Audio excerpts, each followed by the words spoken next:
The film opens with a girl wearing a hoodie, her face severely deformed on one side, entering a restaurant. The sight of her terrifies the patrons, who stare at her with disgust. Annoyed, the girl forcefully pushes the table away and shouts at the onlookers to stop gawking at her. She acknowledges her unusual appearance but reminds them it wasn't her choice. The scene then shifts to a few weeks ago at a high school, where a boy named Bradley receives an invitation letter to a costume party.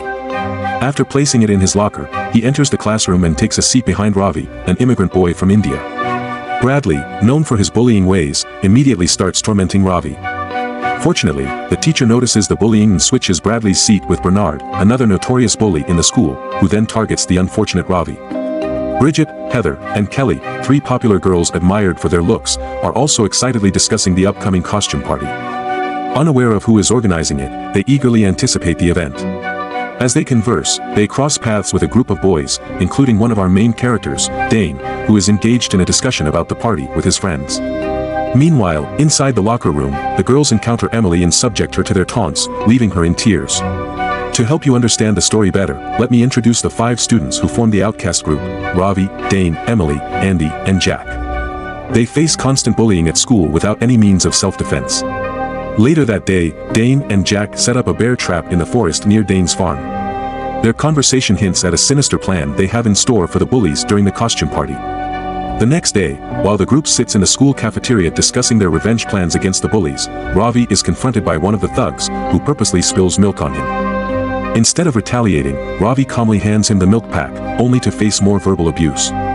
At that moment, Curtis, a student who isn't part of the outcast group or the bullies, intervenes and resolves the situation before it escalates. Curtis, friendly and supportive of Ravi and the others, invites them to a photo shoot he occasionally organizes as a recreational activity. Excitedly, they all gather at the shooting location, with Ravi bringing his camera along to capture behind-the-scenes footage of Curtis's shoots. However, his plans take a tragic turn when Bernard and Bradley follow him into the bathroom. Finding Ravi alone, they seize the opportunity to attack him, causing significant damage to his camera. Just as they are about to inflict more harm, Dane enters the restroom and discovers the destroyed camera. He confronts them, questions their actions, and becomes caught up in a violent confrontation. The following day, another bully named Miles demonstrates his repulsiveness by spitting inside Andy's book without his knowledge. During the lunch break, Curtis expresses his sympathy for Ravi's broken camera, and Ravi defends himself, explaining it wasn't his fault. When Curtis spots Bradley in the cafeteria, he confronts him, cautioning against teasing Ravi or anyone else. This leads to a fight between Curtis and Bradley, drawing attention from their peers. Later in the evening, Jack and Dane prepare their weapons for the costume party, revealing their malevolent intentions for the night. Afterward, the outcasts gather and share their tragic pasts, fueled by the relentless bullying they have endured. Filled with rage, they eagerly plan their revenge, drawing inspiration from graphic scenes in old, barbaric movies that depict various forms of brutal torture. Finally, the night of the costume party arrives, and guests start arriving dressed in various outfits. Dane, Ravi, and the other outcasts don their costumes as the party begins. Everyone dances and drinks. Among the attendees, they notice Curtis, who was not invited. Ravi suggests sparing Curtis, but Dane interrupts, stating that since Curtis showed up uninvited, he will face the consequences as well. Andy discreetly passes Emily a drug, which she mixes into the drinks and distributes to everyone. Soon after consuming the drug drinks, everyone starts feeling dizzy and collapses within minutes. Seizing the opportunity, the outcasts change into eerie attire and collect everyone's car keys and cell phones, effectively trapping them and cutting off communication. Dane plays loud music, awakening the unconscious bullies who find themselves restrained by chains. Holding a gun, Dane addresses them, stating that he has both good and bad news. The good news is that they won't be killed today, but the bad news is that they will endure such severe torture that death will be a welcomed escape. When Miles hears this, he assumes it's some kind of bizarre Halloween prank and begins mocking it, with the other bullies joining in the laughter. Jack approaches Miles and uses a cattle gun to shoot him in the face, causing him to bleed profusely and scream in agonizing pain. They then drag Miles into another room. The remaining bullies become terrified, realizing it's not a prank but a dire situation. Dane gives them an ultimatum, asking if anyone wants to leave the party. Tommy raises his hand, requesting to go with his girlfriend. Dane responds, telling him that only one person can run away and that the decision is up to them. Tommy wastes no time and quickly runs away, unaware that 3 of Dane's friends lie in wait in the forest, pursuing him with the intent to kill. Tommy becomes ensnared in a bear trap set by Dane and Jack, resulting in severe injuries. They transport him to the room, where Miles is already screaming in agony. At the party, Ravi coerces Bernard into consuming a chemical, but he refuses and disrespects Ravi. Losing his composure, Ravi stabs him with a knife. Bernard opens his mouth to scream, and Ravi administers the chemical, instantly paralyzing him. He can no longer speak or move but can still feel pain. Ravi leaves him in anguish and returns to his position, purposely dropping a key near Curtis on the way so that he can free himself and escape. Emily approaches Bernard with a tool bag and begins inserting needles into his neck, shoulders, and chest, causing him to writhe in pain. He is then transported to the same room as Miles. Curtis manages to break free from the chains and flees.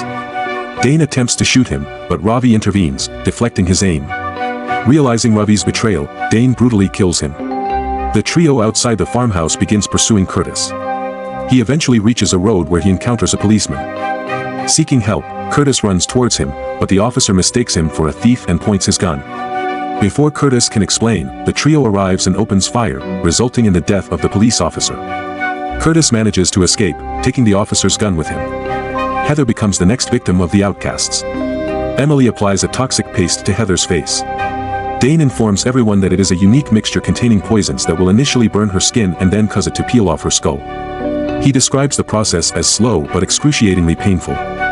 Witnessing Heather's agony, the other girls broke down in tears. Dane approaches Bradley and removes his mask, prompting the other outcasts to reveal their identities as well. The bullies are shocked at the sight of these outcasts and beg for mercy. However, Dane declares that it is too late for mercy, and they must all face their fate. Meanwhile, Curtis arrives at a stranger's house and knocks on the door, holding a gun. The homeowner mistakes him for a robber and aims his shotgun at Curtis. Curtis is ordered to surrender, and when he complies, the homeowner strikes him on the head, causing him to lose consciousness. Curtis is then bound to a chair in the house. The scene shifts to Bridget, who apologizes to Emily and pleads for their release. Emily tells Bridget that she can go free if she cuts off Bradley's finger with a cutter. Bridget refuses, stating that she cannot harm anyone. Emily approaches Bradley and offers him the opportunity to be released if he cuts off Bridget's finger.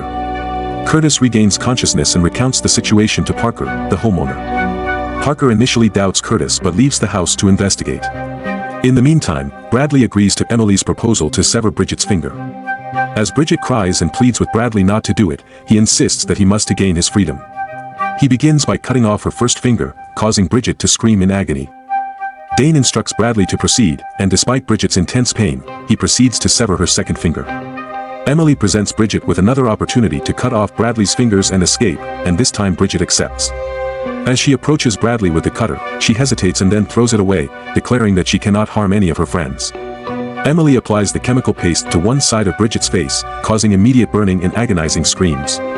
Parker arrives near the farmhouse but gets caught in a bear trap, injuring himself. One of the trio members arrives to finish him off, but Parker shoots and kills him with his gun. Curtis manages to free himself at Parker's house, calls the police to inform them of the situation, and emerges from the house with a gun in hand. Meanwhile, Dane binds Bradley to a chair and informs everyone that today he will seek revenge on a man who has bullied him since childhood. Dane reveals that Bradley will never have intimate relationships again and will never be able to play football. With those words, Dane stabs Bradley in the spinal cord. Bradley breaks down in tears and becomes instantly paralyzed. Upon hearing the sound of gunshots, another member of the trio approaches the bear trap but is shot by Parker. Curtis also arrives and assists Parker. Parker informs Curtis that he has killed 2 men and advises him to quietly enter the farmhouse to rescue his friend. Riggs becomes the next target of the outcasts. Andy is about to cut Riggs' tongue, but Curtis intervenes just in time, pointing the gun at Andy and warning him to stop. Dane tells Curtis to stay out of their affairs, but Curtis threatens to kill them if they don't cease their actions. Dane challenges Curtis, claiming they will exact vengeance on the bullies and that death holds no fear for them, as they have already planned to commit suicide after their revenge is complete. Dane concludes his speech and orders Andy to trim Riggs' tongue, but Curtis shoots Andy dead as he prepares to do so. In retaliation, Dane shoots Curtis, injuring him. Dane approaches Curtis, mocking him for returning to aid the bullies. He aims his gun at Curtis, but before he can finish him off, Emily shoots Dane dead, insisting that Curtis should not be killed. She then hands the gun to Jack and orders him to kill her. Jack complies, shooting Emily in the head, and she dies instantly.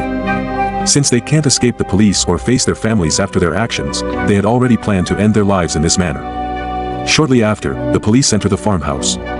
Jack points the gun at his head when he sees them. Although the police attempt to stop him, Jack shoots himself, unable to bear a life filled with constant bullying. Eventually, they are all rescued from the farmhouse by the police. A few weeks later, Kelly, the last member of the bully group who wasn't tortured by the outcasts, succumbs to depression and takes her own life by consuming pills, and this is where the movie ends. I hope you enjoyed the recap. If so, then give this video a thumbs up. And yes, if you want to be the first to know about my new videos, hit the subscribe button right now. It may seem worthless to you, but it is a huge motivator for me to keep going. I'll see you in my next video. Have fun and keep watching the Movie Explainer.